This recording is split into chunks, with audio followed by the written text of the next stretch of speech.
Good evening, and welcome back to Histo-Hispa. Tonight, we journey to the birthplace of Western civilization, to a land of sun-drenched islands, marble temples, and endless blue seas. A land where gods walked among mortals, where heroes battled monsters, and where philosophers asked questions that still echo today. Close your eyes, and let your mind drift across the Mediterranean to ancient Greece, the land of gods, heroes, and philosophy. Take a deep breath. Let the cares of the day fade away, and join me as we step back in time, more than 2,000 years, to explore one of history's most remarkable civilizations. Imagine standing on a rocky hillside, looking out over the Aegean Sea. The sun is warm on your skin, the breeze carries the scent of wild thyme and salt water. Below you, whitewashed buildings cluster around a small harbor. Fishing boats bob gently on the water, their sails furled. In the distance, other islands rise from the sea, misty and blue. This is Greece, a land shaped by the sea and mountains. Unlike Mesopotamia with its broad river valleys, or Egypt with its long green ribbon of the Nile, Greece is a fragmented landscape. Mountains divide the land into small valleys and plains. The coastline is deeply indented with bays and harbors. And everywhere, the sea. The ancient Greeks were never far from the water. It connected them to each other and to the wider world. Most of Greece is mountainous, making large-scale agriculture difficult. The valleys between the mountains are small, capable of supporting only modest populations. This geography shaped Greek civilization in profound ways. Instead of forming one unified kingdom, Greece developed as hundreds of independent city-states, each with its own government, army, and identity. Athens, Sparta, Corinth, Thebes, and countless smaller communities. Each was fiercely proud, fiercely independent. The Greeks had a word for their city-state polis. The polis was more than just a city. It was a community, a shared identity, a way of life. To be Greek was to belong to a polis. Let us begin our journey in the time before the Classical Age, in the Bronze Age, when a people called the Mycenaeans dominated Greece. The Mycenaeans built great fortress cities, surrounded by massive stone walls. Places like Mycenae, Tiryns, and Pylos. These cities were ruled by warrior kings, who lived in grand palaces and commanded bronze-armored soldiers. The Mycenaeans traded across the Mediterranean, their ships carrying olive oil, wine, and pottery to distant lands. They brought back copper, tin, amber, and ivory. They developed a writing system called Linear B, which archaeologists have deciphered. The tablets tell us about palace administration, lists of goods, records of offerings to the gods. But around 1200 BCE, disaster struck. The Mycenaean civilization collapsed. Cities were destroyed, populations declined, trade ceased, and writing was forgotten. This period, from about 1100 to 800 BCE, is often called the Dark Ages of Greece. We know little about these centuries. No written records survive, and archaeological evidence is sparse. It was a time of upheaval, of migration, of lost knowledge, but it was also a time of transformation. Out of the darkness of the Dark Ages, a new Greece was being born. Small communities began to grow again.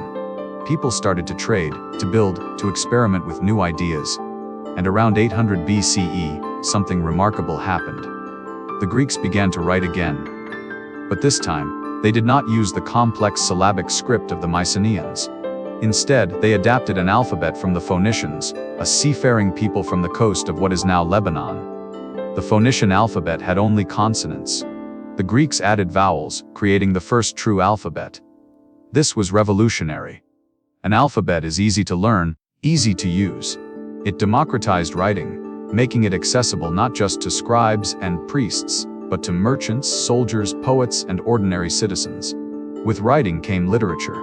The great epic poems, the Iliad and the Odyssey, were composed, or at least written down, around this time. These poems told of the Trojan War, of heroes like Achilles and Odysseus, of gods interfering in human affairs. They became the foundation of Greek culture, recited at festivals, memorized by schoolchildren, quoted by philosophers. Everyone knew these stories. They shaped how the Greeks saw themselves, their values, their identity. As Greece emerged from the Dark Ages, the polis began to take shape. Communities organized themselves, built walls, established laws, created governments. And with the growth of the polis came something new: citizenship. The idea that free men, at least, could participate in the governance of their community. Not everywhere, not all at once.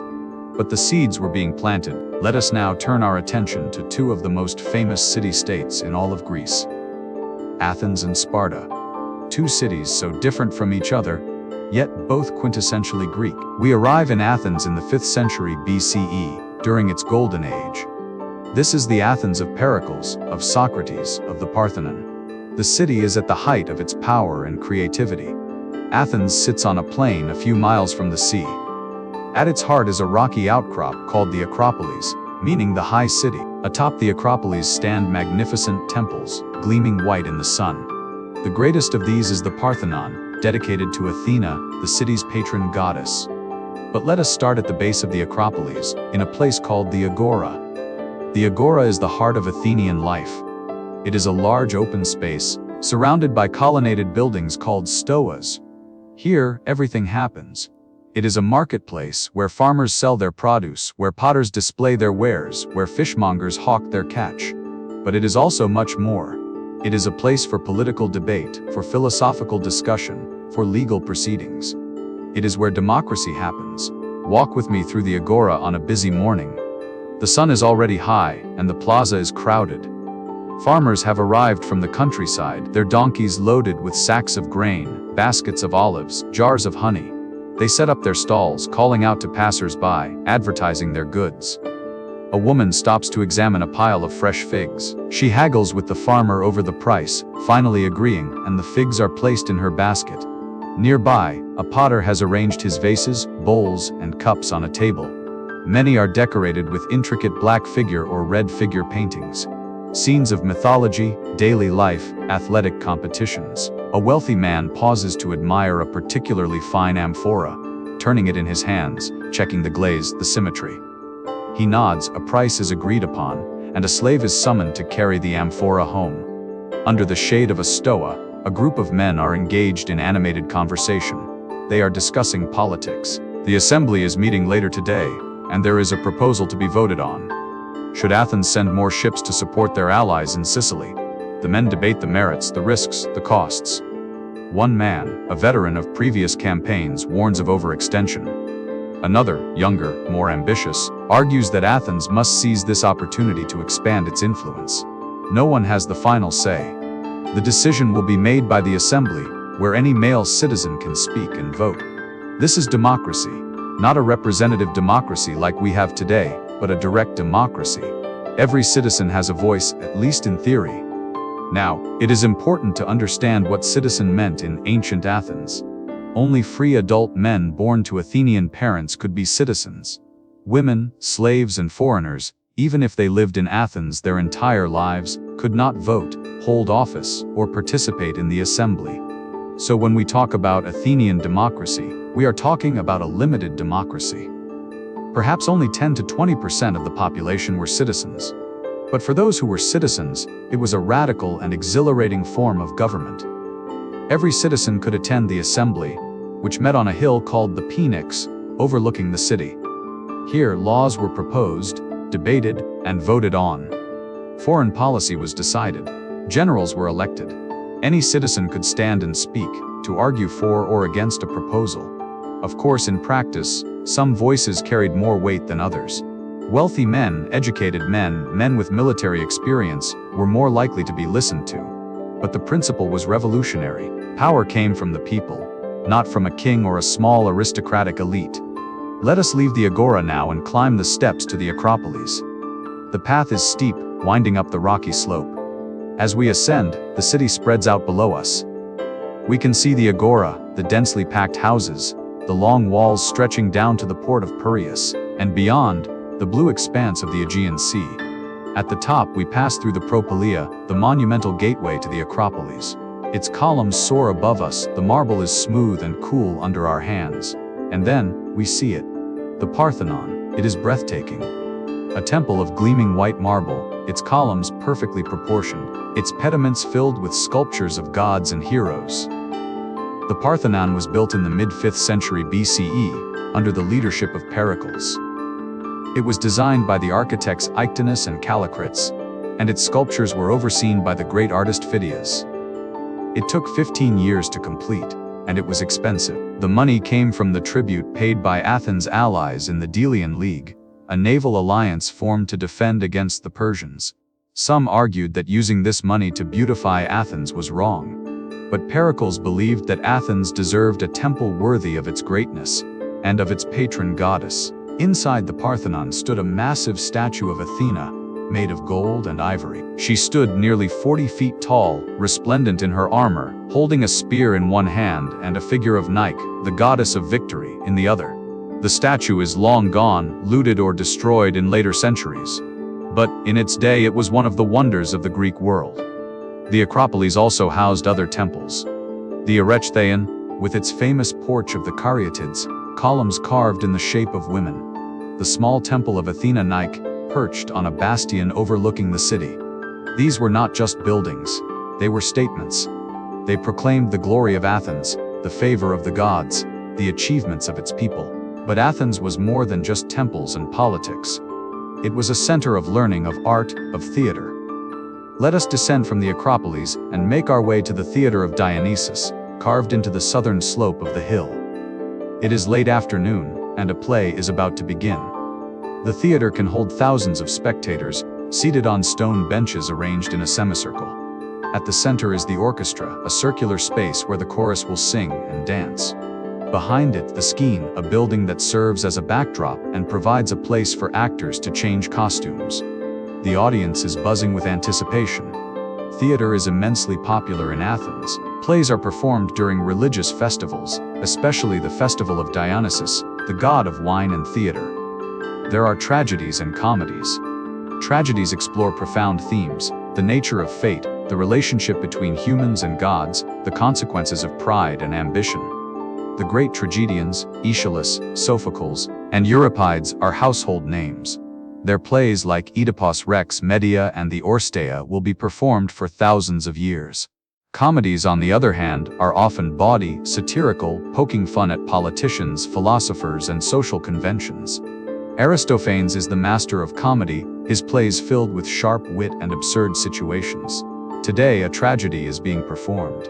The actors, all men, wear masks and elaborate costumes. The masks amplify their voices and allow a single actor to play multiple roles. The chorus enters, singing in unison, their movements synchronized. They set the scene, provide commentary, represent the voice of the community. The lead actor steps forward, and the story begins. It is a tale of hubris, of a great hero brought low by his own flaws. The audience is rapt, silent, absorbed in the drama.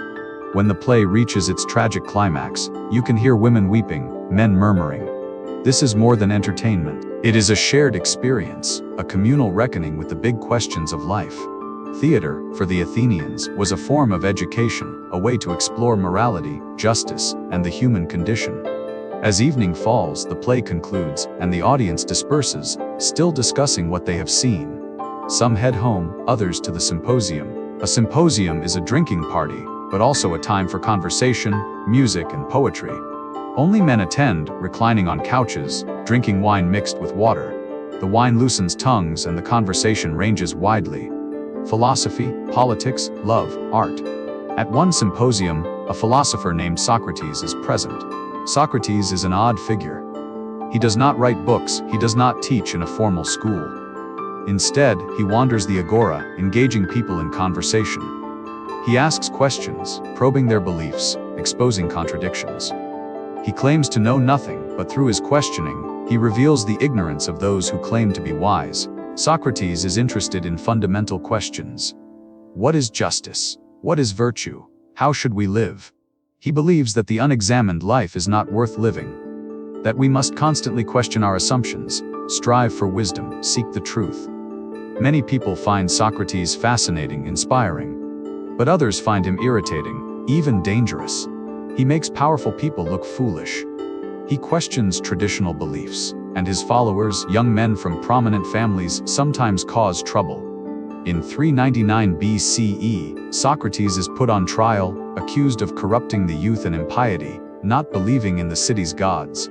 The trial takes place in a large jury court. There are 501 jurors, all male citizens, chosen by lot. Socrates defends himself, refusing to beg for mercy or compromise his principles. He argues that his questioning is a service to Athens, like a gadfly stinging a lazy horse into action. But the jury is not convinced. By a narrow margin, they vote to convict him. The penalty is death.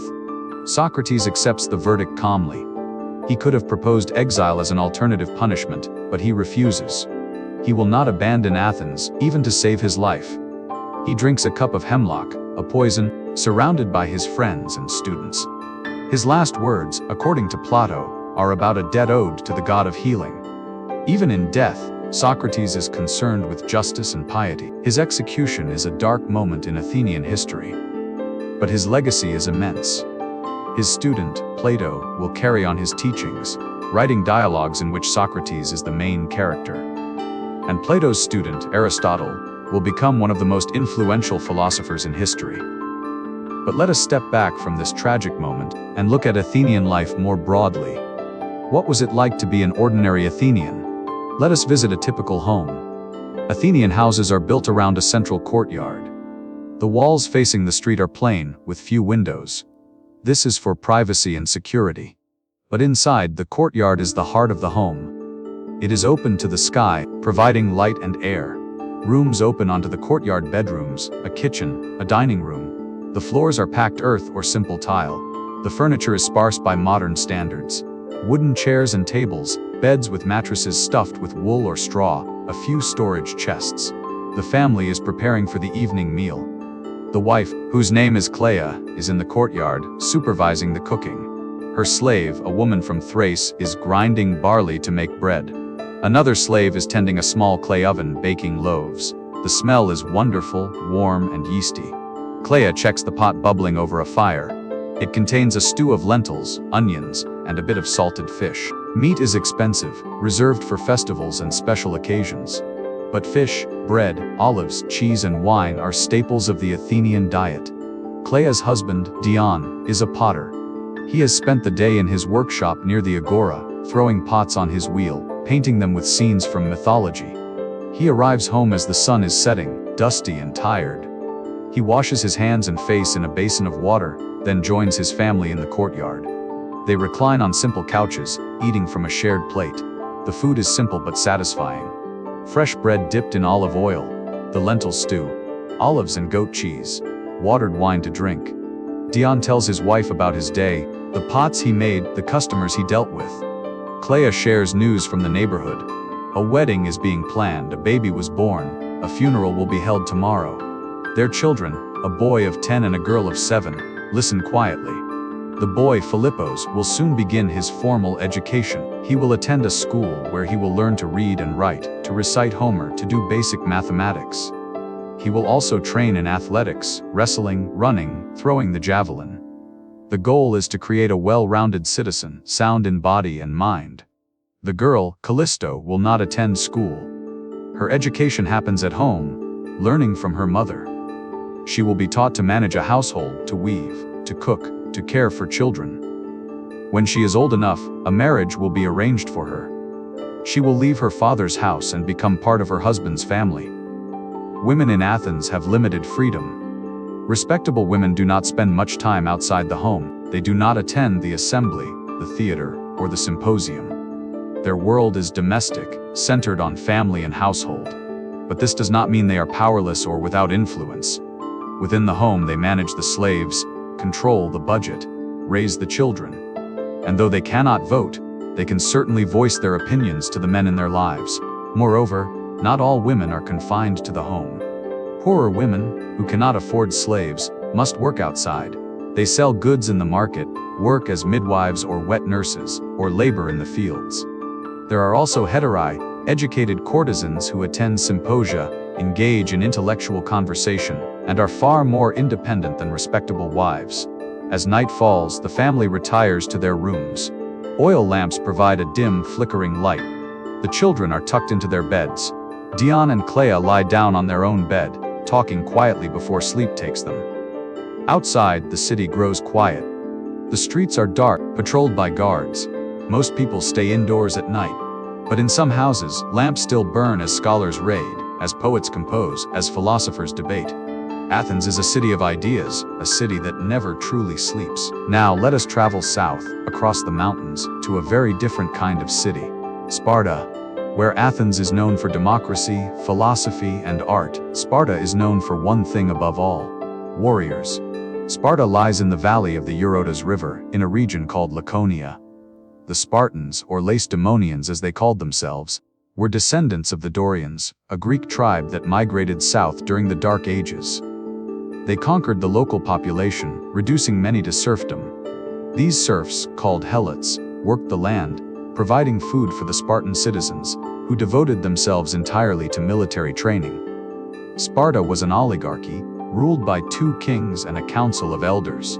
But the true power lay in the hoplites, the heavily armed infantry soldiers who made Sparta the most feared military force in Greece. Let us observe a Spartan boy's life, for it is quite unlike that of an Athenian boy. From birth, Spartan children were examined by elders. If a baby was weak or deformed, it was left on a hillside to die. Only the strong were allowed to live. At the age of 7, boys were taken from their families and enrolled in the agoge, the brutal military training program that would last until they were 30. The agoge was not a school in the Athenian sense. It was a crucible, designed to forge warriors. Let us follow a boy named Leonidas, 7 years old, as he begins his training. He is frightened, leaving his mother for the first time. But he does not cry. Spartans do not cry. He is taken to a barracks, where he will live with other boys his age. The barracks are simple, almost harsh, wooden beds with thin mattresses. No luxuries, no comforts. The boys are divided into groups, each led by an older boy. These older boys are harsh taskmasters, quick to punish any weakness. Leonidas learns quickly that survival depends on toughness, obedience, and cunning. The training is relentless. Physical conditioning, running, wrestling, fighting with staves. The boys train barefoot, even in winter. They are given minimal food, deliberately kept hungry. The idea is that they will learn to steal food, to be resourceful, to endure hardship. If they are caught stealing, they are punished, not for stealing, but for being caught. Stealth and cunning are valued. Leonidas becomes lean, hard, silent. He learns to endure pain without flinching. Once, during a religious festival, he and the other boys are whipped at the altar of Artemis. It is a test of endurance. The boy who cries out or shows weakness is shamed. Leonidas grits his teeth, his back bleeding, but he does not make a sound. The elders nod approvingly. As he grows older, the training intensifies. He learns to fight in the phalanx, the tightly packed formation of hoplites that is the core of Spartan military might. Each soldier carries a large round shield, a spear, and a short sword. In the phalanx, the shields overlap, creating a wall of bronze. The soldiers move as one, their spears projecting forward, an unstoppable mass. The key to the phalanx is discipline and trust. Each man must hold his position, must protect the man to his left, must advance or retreat in unison. One weak link, one moment of cowardice, and the entire formation can collapse. Leonidas trains for hours every day, practicing the movements, learning to move as part of the group, not as an individual. He learns the Spartan code: never retreat, never surrender, victory or death. When Leonidas is 20, he is enrolled in the Syssitia, a communal mess. He eats with the same group of men every day, sharing a simple, unappetizing meal. The food is deliberately plain black broth, a kind of pork and blood stew, barley bread, figs. It is said that a visitor once tasted the black broth and declared that now he understood why Spartans were so willing to die in battle. But the Syssitia is not just about food. It is about bonding, creating a brotherhood. These men will fight together, die together. They must trust each other completely. At 30, Leonidas becomes a full citizen. He is expected to marry, to produce children, to continue the Spartan line. But he does not live with his wife. He remains in the barracks, visiting his wife only occasionally, often in secret. The bond between soldiers is stronger than the bond between husband and wife. Spartan women, however, are quite different from Athenian women. They are encouraged to be strong, athletic, outspoken. They own property, manage estates, and have a voice in family decisions. They train in athletics, wrestling, running, throwing the javelin. The idea is that strong women will produce strong children. A Spartan woman named Gorgo, who was the wife of King Leonidas, a different Leonidas from our boy, was famous for her intelligence and boldness. When a foreign woman remarked that Spartan women were the only women who ruled their men, Gorgo replied, "That is because we are the only women who give birth to men." Sparta's entire society was organized around war. They did not build grand temples or produce great art. They did not value philosophy or theater. They valued one thing: martial excellence. And for centuries, they were unbeatable. When the Persians invaded Greece in the early 5th century BCE, Sparta led the Greek resistance. At the Battle of Thermopylae in 480 BCE, 300 Spartans, led by King Leonidas, held a narrow mountain pass against a vastly larger Persian army. For 3 days they fought. Wave after wave of Persian soldiers attacked, and the Spartans held. Finally, the Persians found a mountain path that allowed them to outflank the Greeks. Leonidas, knowing the end was near, dismissed most of his allies, but he and his 300 Spartans stayed. To retreat would be to dishonor. They fought to the last man. The sacrifice of the 300 became legendary. A monument was erected at Thermopylae, with the inscription, "Go tell the Spartans, stranger passing by, that here, obedient to their laws, we lie." Sparta's military dominance continued for decades. But there were cracks in the system. The Helots, the enslaved population that outnumbered the Spartans by as much as 10 to 1, were always a source of fear. The Spartans had to keep them in check through terror and violence. Every year, the ephors, Spartan magistrates, would declare a ritual war on the Helots, allowing young Spartans to hunt and kill them without guilt. This kept the Helots terrified and the young Spartans hardened. But it also created a society based on fear and brutality. Moreover, Sparta's refusal to adapt, to change, to innovate, eventually became a weakness. While Athens produced playwrights, philosophers, and historians, Sparta produced only soldiers. When Athens fell into conflict with Sparta in the Peloponnesian War, a brutal struggle that lasted from 431 to 404 BCE, Sparta ultimately won. But the victory was hollow. Sparta lacked the vision, the resources, and the flexibility to lead Greece into a new era. Within a few decades, Sparta's power declined. A new force, Macedonia, rose in the north, and the age of the city-state was coming to an end. But before we turn to that, let us explore another aspect of Greek life: religion and mythology. Religion was woven into every aspect of Greek life.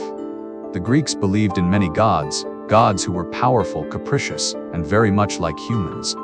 These gods lived on Mount Olympus, a towering peak in northern Greece. The king of the gods was Zeus, god of the sky and thunder. He ruled with absolute power, though even he was subject to fate. Zeus was married to Hera, the goddess of marriage and family. But Zeus was notoriously unfaithful, constantly pursuing mortal women and goddesses alike.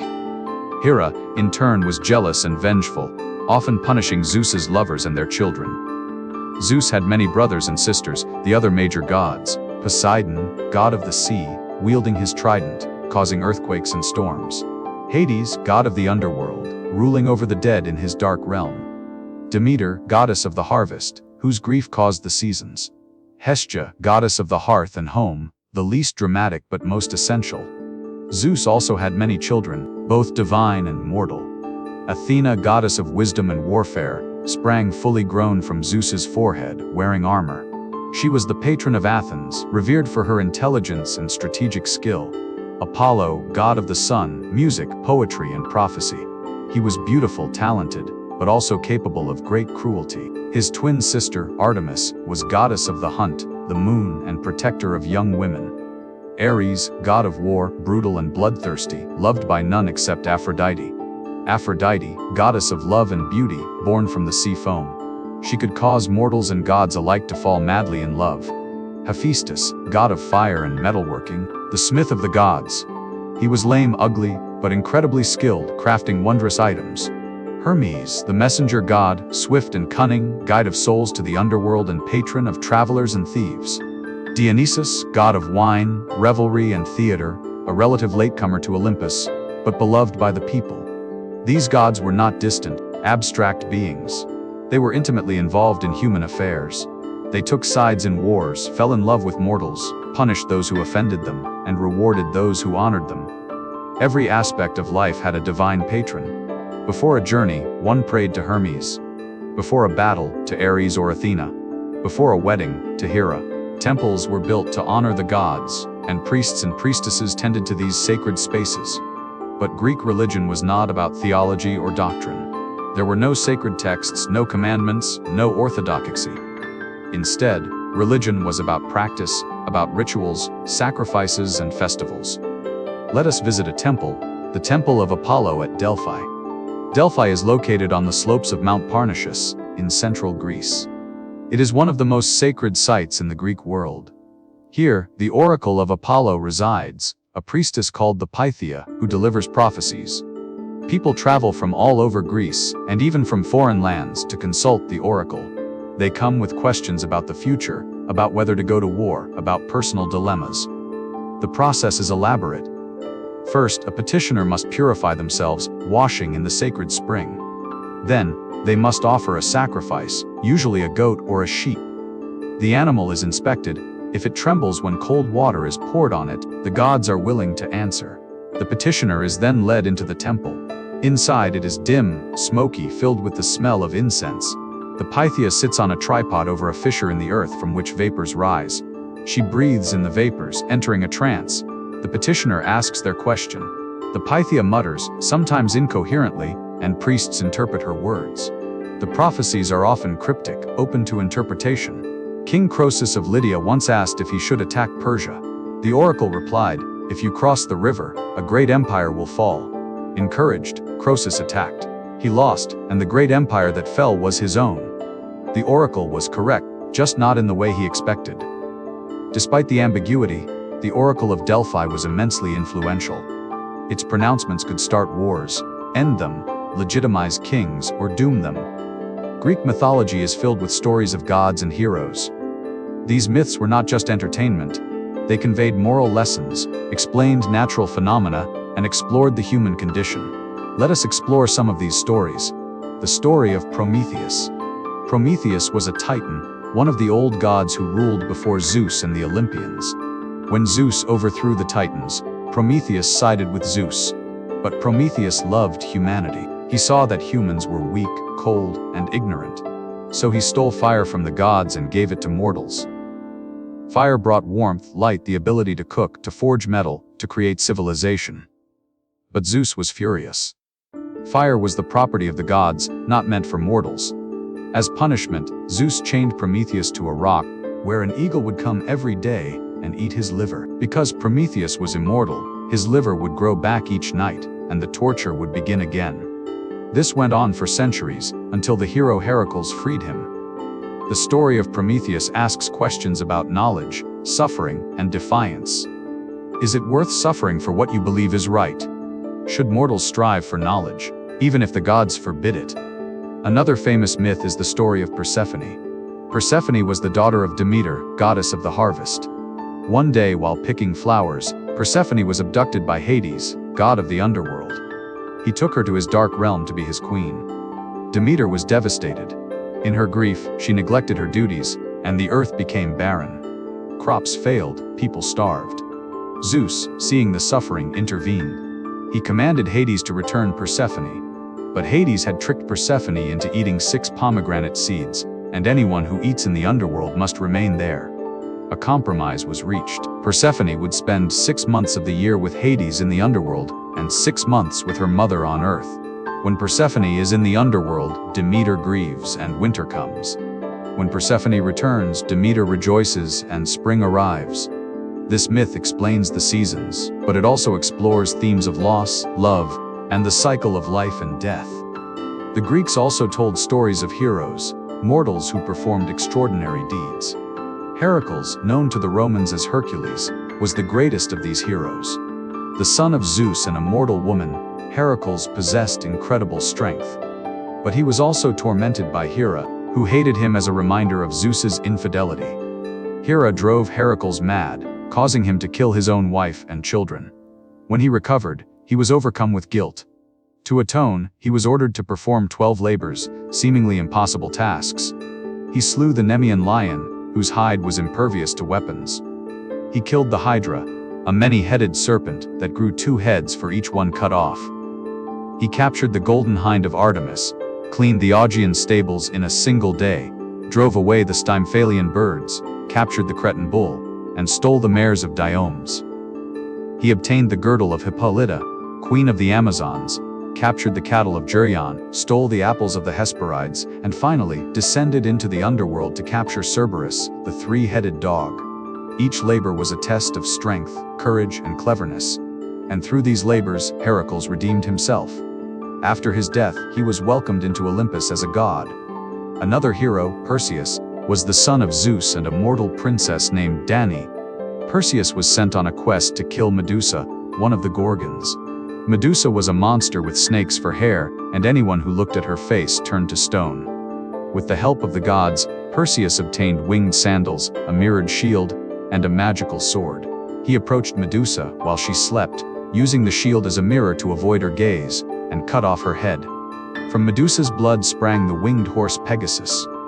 Perseus used Medusa's head as a weapon, turning his enemies to stone. He rescued the princess Andromeda from a sea monster, and eventually became a king. These stories were told and retold in poems, plays, and art. They shaped Greek values: courage, honor, cleverness, piety.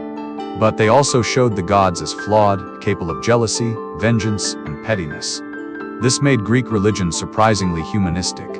The gods were powerful but not always wise or just. Humans had to navigate a world where the gods could help or harm, often on a whim. Festivals were a major part of religious life.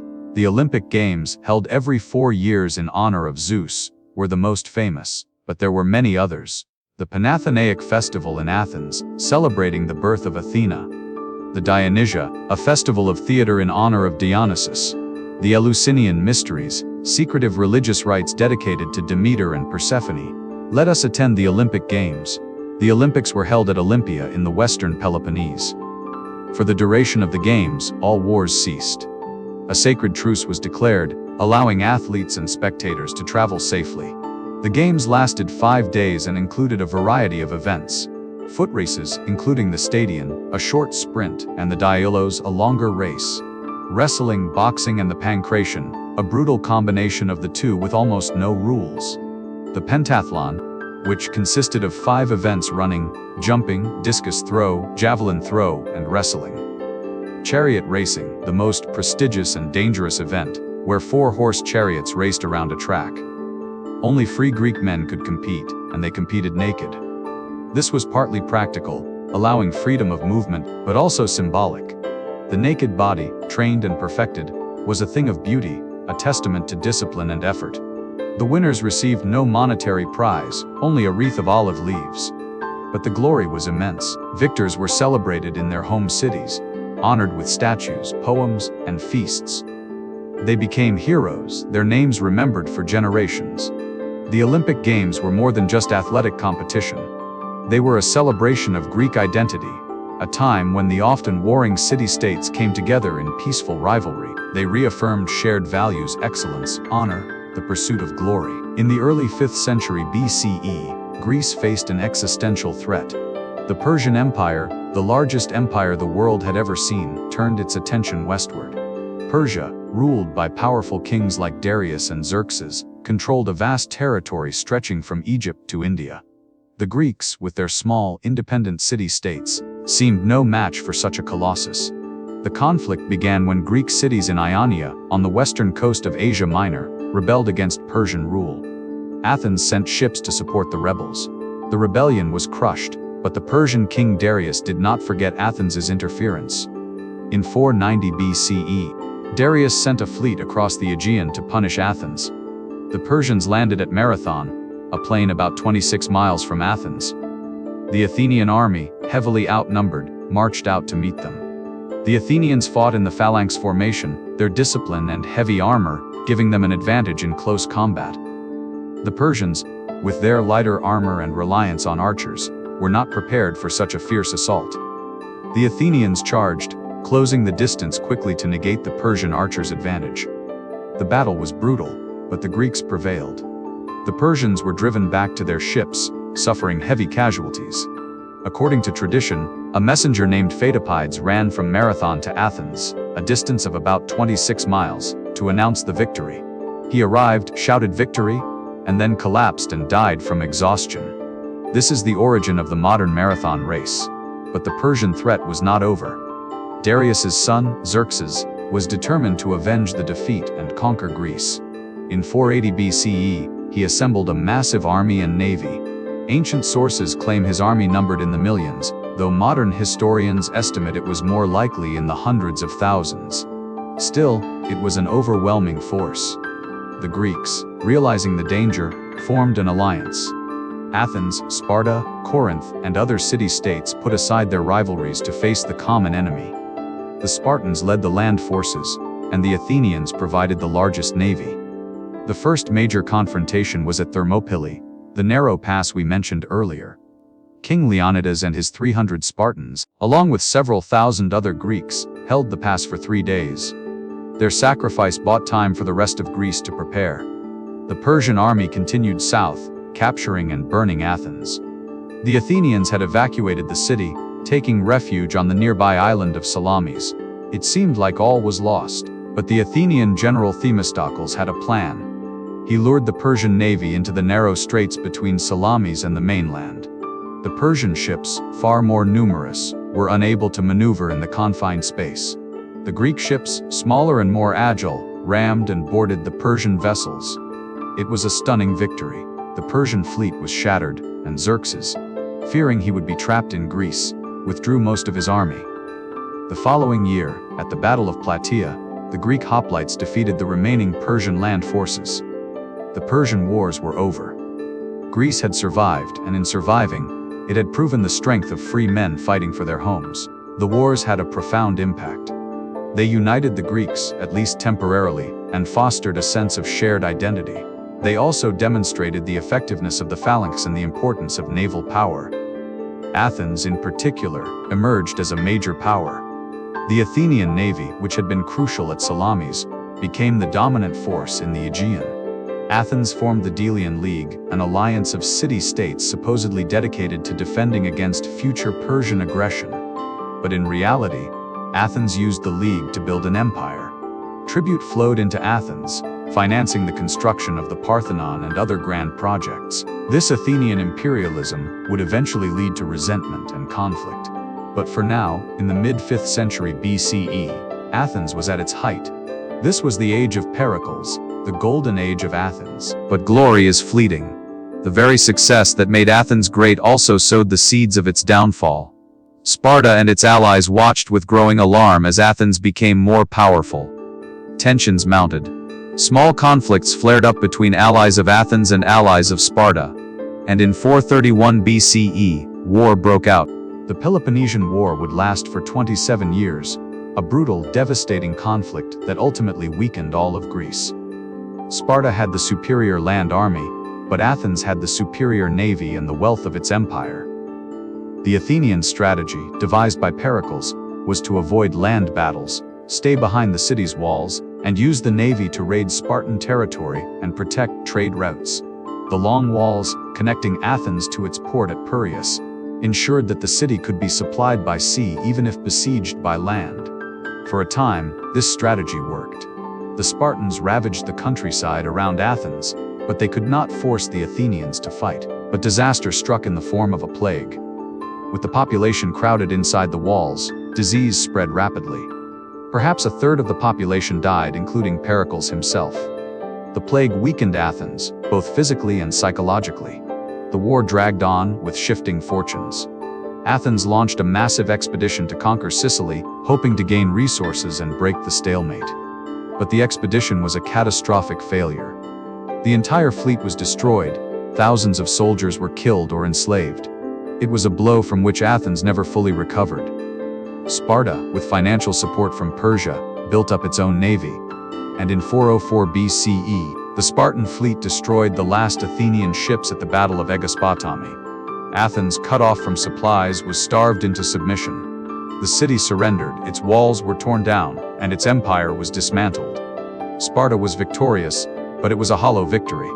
The war had exhausted Greece. Cities were ruined, populations were decimated, and the economy was in shambles. Sparta, despite its military prowess, lacked the vision or the institutions to lead Greece into a new era. Within a few decades, Sparta's power waned.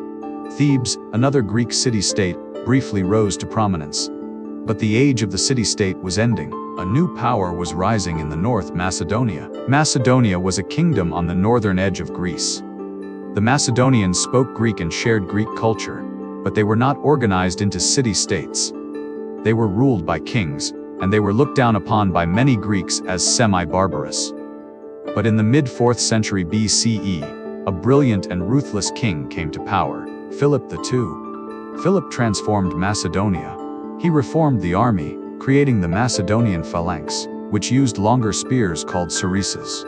He built up the cavalry, the elite companion cavalry, which would become legendary. And he began to expand, conquering neighboring territories, manipulating Greek politics, and gradually bringing Greece under his control. The city-states, weakened by decades of war, were unable to effectively resist. In 338 BCE, at the Battle of Chaeronea, Philip defeated a coalition of Greek city-states, including Athens and Thebes. Greece was now under Macedonian hegemony. Philip planned to invade Persia, to avenge the Persian invasions of a century and a half earlier. But before he could launch his campaign, he was assassinated. His son, Alexander, was only 20 years old when he became king. Many thought the young man would be easily swept aside. They were wrong. Alexander, who would come to be known as Alexander the Great, was one of history's most remarkable figures. Tutored by the philosopher Aristotle, Alexander was well-educated, intelligent, and deeply ambitious. He dreamed of glory, of surpassing the heroes of old, of conquering the world. And he nearly did. Alexander first secured his position in Macedonia and Greece. When Thebes rebelled, he destroyed the city utterly, selling the survivors into slavery. It was a brutal message: resistance was futile. Then, in 334 BCE, Alexander crossed into Asia with an army of about 40,000 men. His campaign against Persia would last for over a decade and cover tens of thousands of miles. At the Granicus River, Alexander won his first major battle against the Persians. At Issus, he defeated the Persian king Darius III, though Darius escaped. Alexander continued south, conquering the cities of the eastern Mediterranean. He besieged Tyre, a city on an island, building a causeway to reach it. He entered Egypt, where he was welcomed as a liberator and crowned pharaoh. He founded the city of Alexandria, which would become one of the greatest cities of the ancient world. Then, he turned east, back toward the heart of Persia. At Gaugamela, in 331 BCE, Alexander faced Darius again. The Persian army was vast, but Alexander's tactical genius won the day. The Macedonian phalanx held the center, while Alexander led his cavalry in a decisive charge, breaking through the Persian lines and nearly capturing Darius. Darius fled, and his empire crumbled. Alexander captured the great Persian cities Babylon, Susa, Persepolis. At Persepolis, the palace was burned, perhaps in retaliation for the burning of Athens a century and a half earlier. But Alexander did not simply destroy Persia. He sought to blend Greek and Persian culture. He adopted Persian customs, wore Persian dress, married a Persian princess. He encouraged his soldiers to marry local women. This policy of fusion, of creating a new, cosmopolitan culture, was visionary but also controversial. Many of his Macedonian soldiers were uncomfortable with Alexander's adoption of Persian ways. They grumbled, but they followed him, because Alexander was not just a king, he was a charismatic leader who shared the hardships of his men, who fought at the front, who inspired absolute loyalty. But Alexander's ambition knew no bounds. He pushed his army east, into Central Asia, across deserts and mountains. He conquered Bactria and Sogdiana, regions in what is now Afghanistan and Uzbekistan. Then, he crossed the Hindu Kush mountains and invaded India. At the Hydaspes River, he defeated King Porus, whose army included war elephants. The battle was fierce, but once again, Alexander prevailed. He wanted to continue east, to reach the edge of the world, as he believed, but his army had had enough. They had been campaigning for years far from home. They were exhausted, homesick. At the banks of the Hyphases River, they refused to go further. Even Alexander could not compel them. Reluctantly, he turned back. The return journey was arduous. Alexander led part of his army through the Gedrosian Desert, a hellish march where many died of heat and thirst. Finally, they reached Babylon, where Alexander began planning new campaigns. But in 323 BCE, after a bout of heavy drinking, Alexander fell ill. He died at the age of 32, having conquered most of the known world. His empire, which stretched from Greece to India, did not long survive him. His generals, the Diadochi, fought among themselves, eventually carving the empire into separate kingdoms. The Ptolemies ruled Egypt, the Seleucids ruled Persia and the Near East, and the Antigonids ruled Macedonia and Greece. But Alexander's legacy was profound. He spread Greek culture across a vast region, a process known as Hellenization. Greek became the lingua franca of the Eastern Mediterranean and the Near East. Greek art, architecture, philosophy, and science influenced countless cultures. The cities Alexander founded, like Alexandria in Egypt, became centers of learning and culture. The period after Alexander's death is known as the Hellenistic Age, a time when Greek culture blended with local traditions to create something new and vibrant. Let us return now to Athens, before the rise of Macedonia, to explore one of Greece's greatest contributions to the world: philosophy. The word philosophy means love of wisdom, and the Greeks loved wisdom deeply. They asked fundamental questions about the nature of reality, the good life, knowledge, justice, and the cosmos. Before Socrates, there were the pre-Socratic philosophers, thinkers who sought natural explanations for the world around them. Thales of Miletus, who lived around 600 BCE, proposed that water was the fundamental substance of all things.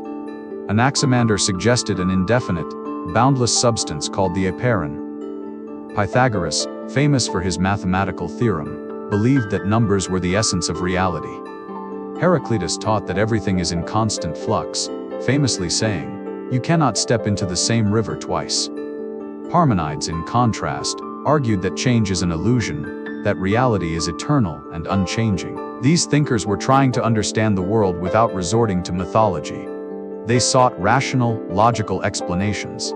This was the beginning of science and philosophy. Then came Socrates. We have already met Socrates, the gadfly of Athens, questioning everyone, claiming to know nothing. Socrates did not write anything down.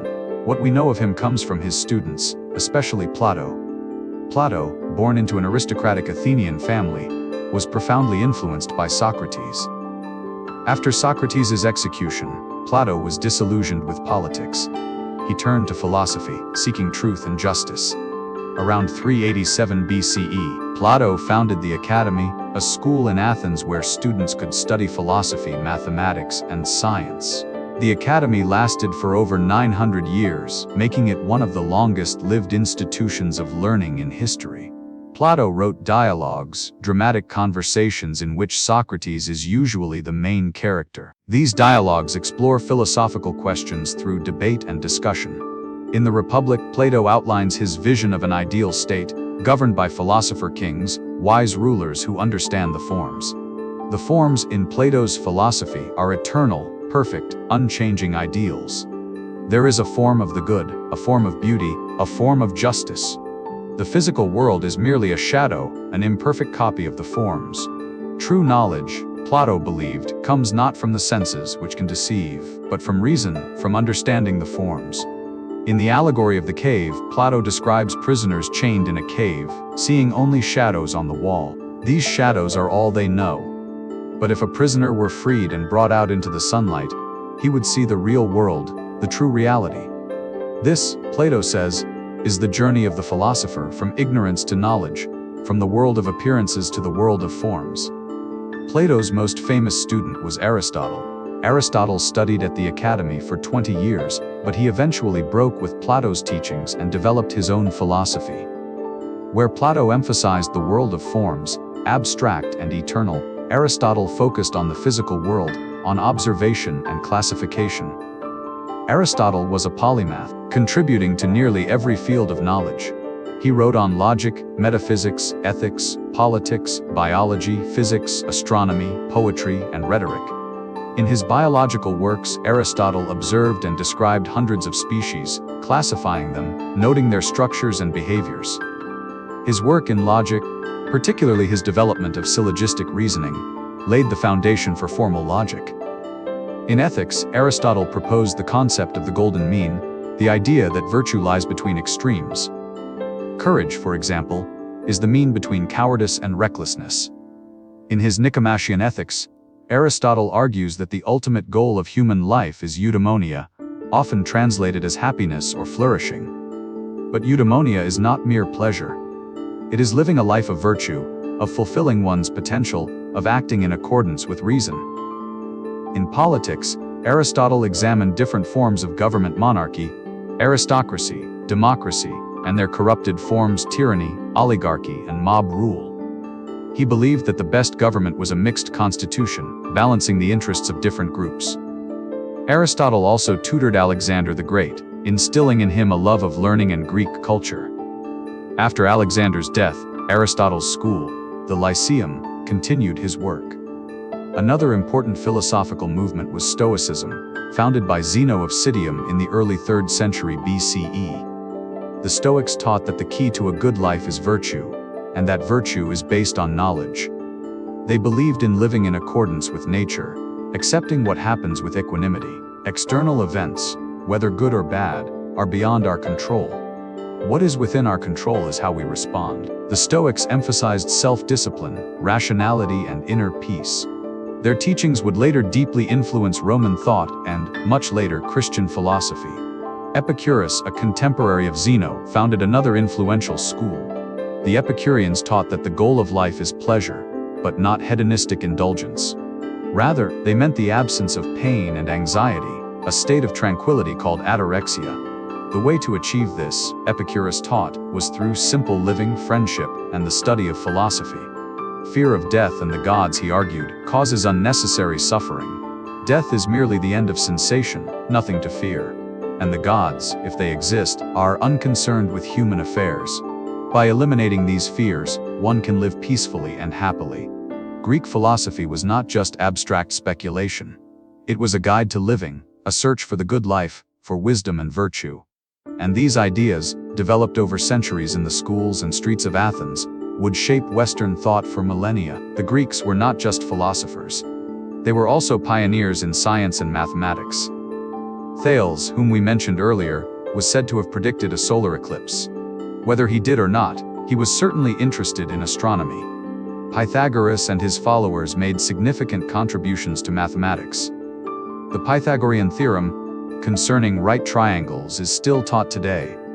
The Pythagoreans also discovered the mathematical ratios underlying musical harmony. They believed that numbers were the key to understanding the universe. Euclid, who lived in Alexandria around 300 BCE, wrote the Elements, a comprehensive textbook on geometry. For over 2,000 years, the Elements was the standard textbook, its logical structure a model of deductive reasoning. Archimedes of Syracuse, who lived in the 3rd century BCE, was perhaps the greatest mathematician and inventor of antiquity. He calculated an approximation of pi, developed methods for finding areas and volumes, and invented war machines to defend his city from the Romans. He is famous for his principle of buoyancy, supposedly discovered while taking a bath, causing him to run naked through the streets shouting, "Eureka! I have found it!" In astronomy, the Greeks made remarkable advances. Aristarchus of Samos proposed a heliocentric model, suggesting that the Earth and other planets revolve around the Sun.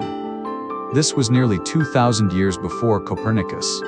Eratosthenes calculated the circumference of the Earth with remarkable accuracy. He noted that at noon on the summer solstice, the sun was directly overhead in the city of Sine, but cast a shadow in Alexandria. By measuring the angle of the shadow and knowing the distance between the two cities, he calculated the Earth's circumference. His result was within a few percent of the true value. Hipparchus, in the 2nd century BCE, catalogued over 1,000 stars, discovered the precession of the equinoxes, and developed methods for predicting eclipses. In medicine, Hippocrates, who lived in the 5th century BCE, is often called the father of medicine. He rejected supernatural explanations for disease, instead seeking natural causes. He emphasized observation, diagnosis, and treatment based on empirical evidence. The Hippocratic Oath, attributed to him, sets ethical standards for physicians, many of which are still relevant today. Later, Galen, a Greek physician who worked in the Roman Empire, made further advances, conducting dissections, describing anatomy, and developing theories of medicine that would dominate for over a millennium. Greek science was characterized by a desire to understand the natural world through observation and reason. It was not always correct, and it lacked the experimental method that would later define modern science. But it laid the groundwork, asking the right questions, developing logical methods, and seeking natural explanations. Let us return once more to the streets and homes of ancient Greece, to see how ordinary people lived. We have talked about Athens and Sparta, about philosophers and warriors. But what was life like for farmers, for craftsmen, for women and children? Most Greeks were farmers. They worked small plots of land, growing barley, wheat, olives, and grapes. The soil in Greece is rocky, and the summers are dry, making farming difficult. But with hard work and careful management, families could grow enough to survive. Olives were especially important. Olive trees thrive in the Greek climate, and olive oil was used for cooking, lighting, and as a base for cosmetics and medicines. It was also a major export. Grapes were grown for wine, which was a staple of the Greek diet. Wine was usually mixed with water before drinking. Drinking it undiluted was considered barbaric. Most families also kept a few animals, goats for milk and cheese, chickens for eggs, perhaps a pig or two. Larger farms might have cattle or sheep. The farmhouse was simple, built of mud brick or stone, with a thatched or tiled roof. Inside there was little furniture, a few stools, a table, storage jars for grain and oil, sleeping mats. Life revolved around the seasons. In the spring, fields were plowed and planted. In the summer, the crops were tended, weeds pulled, vines pruned. In the autumn, the harvest was brought in, a time of hard work but also celebration. And in the winter, there was time for rest, for repairs, for community gatherings. In the cities, life was more varied. There were craftsmen of all kinds: potters, blacksmiths, carpenters, weavers. Each craft had its own quarter of the city, where workshops clustered together. A potter's workshop was a busy place. Clay had to be prepared, needed to remove air bubbles. Then it was shaped on the wheel, a skill that took years to master. Once shaped, the pot was left to dry, then fired in a kiln. Finally, it might be decorated with painted scenes. Pottery was both utilitarian and artistic. Simple bowls and jugs for everyday use, but also elaborate vases for special occasions, or as offerings to the gods. Trade was vital to the Greek economy. Greece did not have abundant natural resources. Grain had to be imported, especially from the Black Sea region. Timber for shipbuilding came from Macedonia or the Eastern Mediterranean. Metals, especially tin and copper for making bronze, had to be imported. In return, Greece exported olive oil, wine, pottery, and silver from the mines at Laurion near Athens. Merchants traveled by sea, their ships carrying goods from port to port. It was a risky business. Storms could sink ships, and pirates were a constant threat. But the potential profits were large.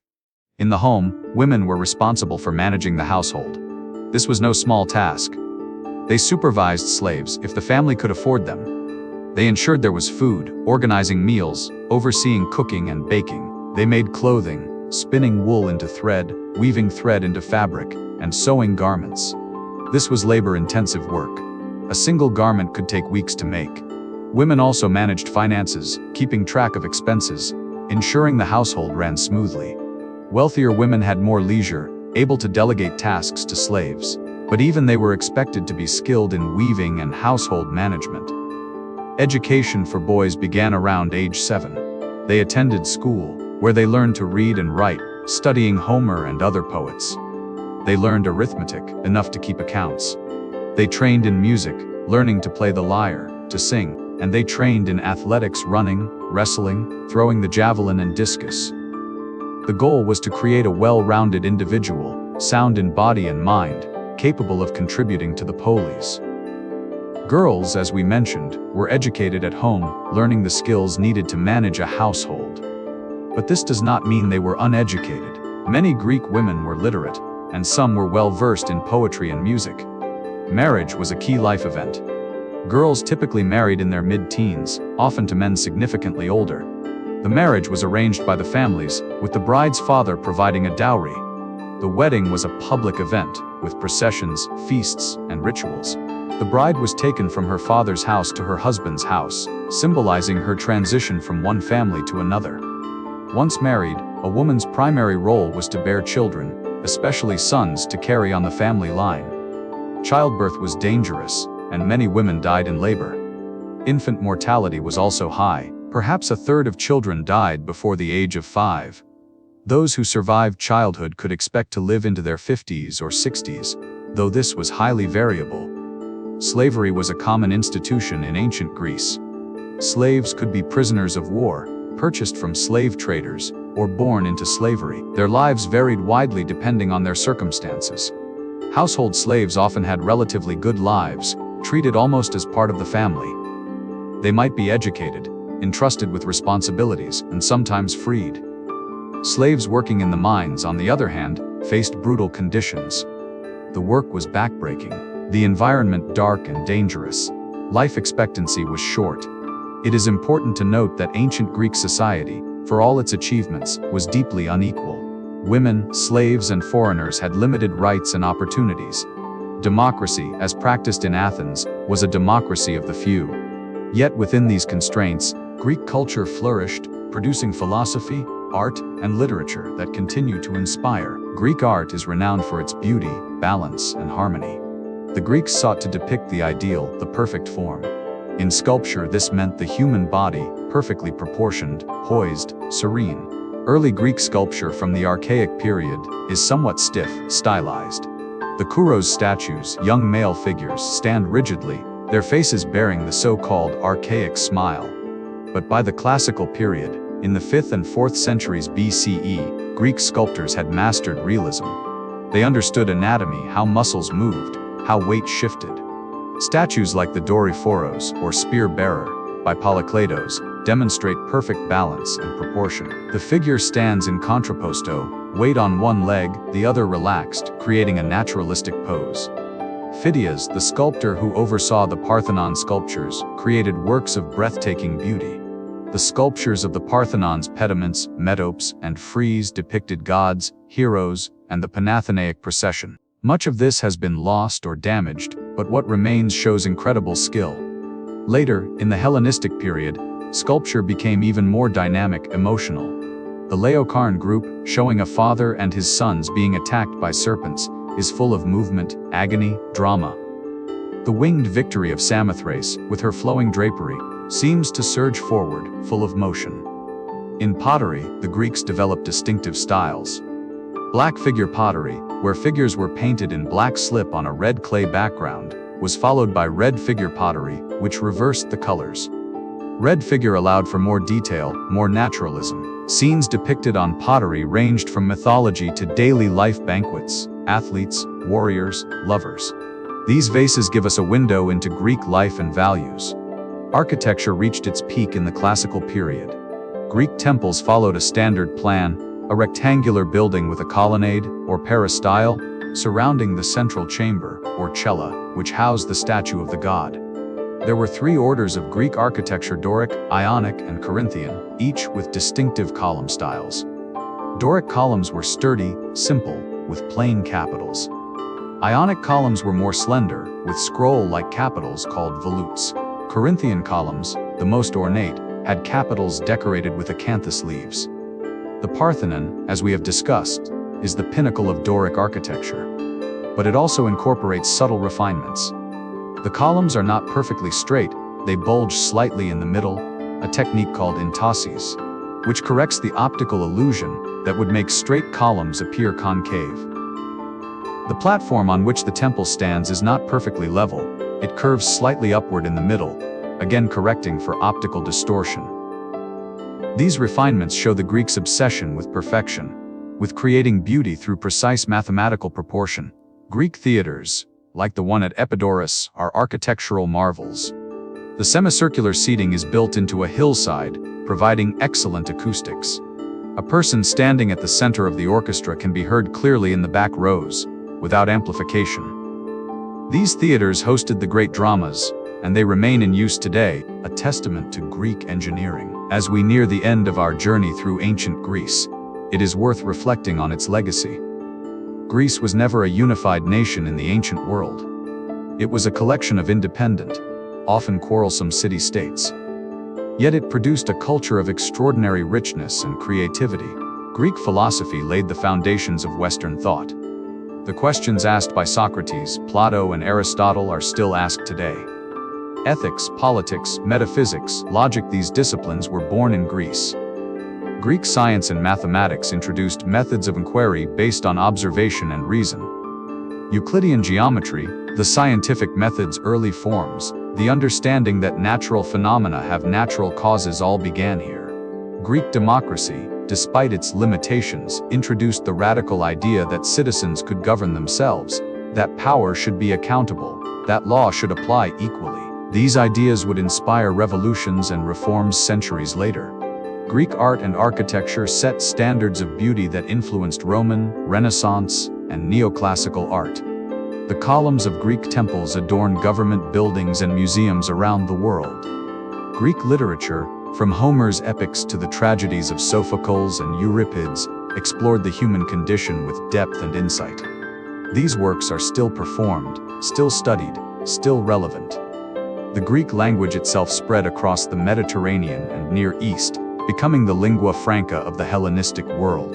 The New Testament of the Christian Bible was written in Greek. Many English words have Greek roots: democracy, philosophy, theater, astronomy, biology. The Olympic Games, revived in the modern era, trace their origins to ancient Greece. The ideal of athletic excellence, of fair competition, of bringing people together in peace, all come from Greece. But perhaps most importantly, Greece bequeathed to the world a spirit of inquiry, a belief in human potential, a confidence that reason and effort can unlock the mysteries of the universe. The Greeks believed that humans were capable of great things. They proved it, and so, our journey through ancient Greece comes to a close. We have walked the streets of Athens, trained with the warriors of Sparta, climbed Mount Olympus with the gods. We have listened to philosophers in the agora, watched tragedies in the theater, marveled at the Parthenon's beauty. We have seen democracy born, witnessed the defeat of Persia, mourned the destruction of the Peloponnesian War. We have followed Alexander to the edges of the known world and pondered the eternal questions with Socrates, Plato, and Aristotle. The Greeks were not perfect. Their society had slaves, excluded women, waged brutal wars. But they also asked the deepest questions, created the most enduring art, and dared to imagine a world where reason and human effort could shape destiny. And though their cities have crumbled, though their empires have fallen, their ideas live on. In every democracy, in every theater, in every philosophical debate, in every scientific inquiry, the spirit of ancient Greece endures. Rest now, and let the echoes of this ancient civilization carry you gently into sleep. Let the voices of poets and philosophers, of heroes and gods, soothe you. Good night.